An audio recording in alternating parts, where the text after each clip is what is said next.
Hello everyone, I welcome you all to the Infinite Division platform. Right now I'll be doing one such question that came in your JEE Main examination. This question came on 26 August 2021 and shift 2. So इसी साल का question है and August में आया हुआ है question है ये. So देख लो क्वेश्चन क्या कहता है. Question says a particle of mass small m is suspended from a ceiling through a string of length L.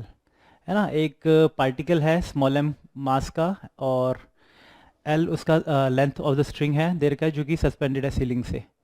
The particle moves in a horizontal circle of radius R. ठीक है, तो circle में move भी कर रहा है horizontally.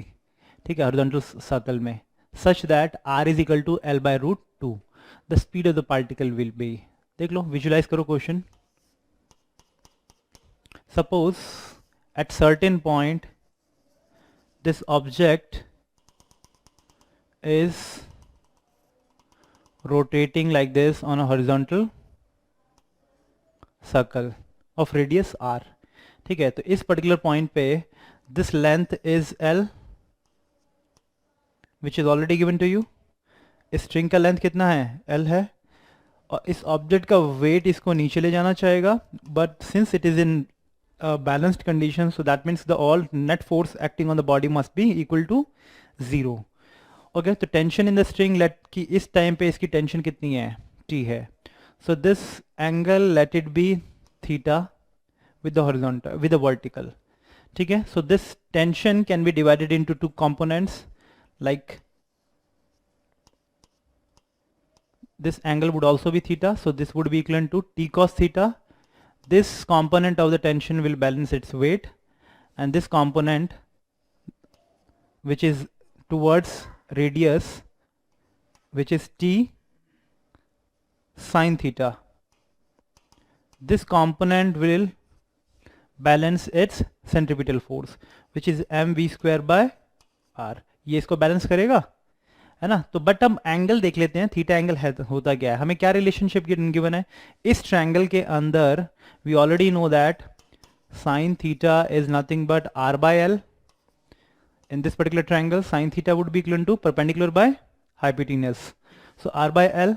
So R by L की value already हमें पता है कितना है, because R is nothing but L by root two. So R by L कितना हो जाएगा? 1 by root two. So that means this angle must be equal to 45 degree, है ना. So ये एंगल कितना होना चाहिए? 45 डिग्री.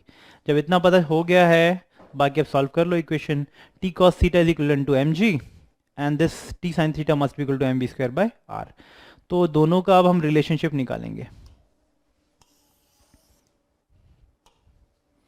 देखो, T cos theta must be equal to weight. Again इसको डिवाइड कर दो T sin थीटा से, है ना. So T sin theta must be equal to mv square by R.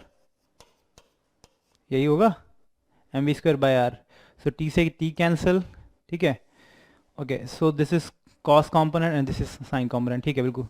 So T से T cancel. What will be getting as m से m cancel. So यहाँ पे अगर मैं उल्टा कर दे इसको, so this tan theta must be equal to V square by R G, है ना. इसके बराबर ही हो जाएगा V square by R G. And tan 45 degree already 1 है, क्योंकि थीटा ऑलरेडी आपको हम निकाल चुके हैं. Theta is 45 degree, so this tan 45 degree is 1. So that means 1 must be equal to V square by R G. और V square की value आसानी से पुट कर दो. वी स्क्वायर किसके बराबर है? आर जी के बराबर. एंड वी की वैल्यू कितनी आएगी? Root of r g. So that means कि आपको पूछा था the speed of the particle is which is root of r g. तो हमारा ऑप्शन कौन सा है? So a would be the correct option. ठीक है, इसमें आपको बस करना क्या है, you have to balance all the forces acting on the particle, then solve the two equations and you can get the value of velocity of a particle. Okay, I hope this question is clear to everyone. Thank you.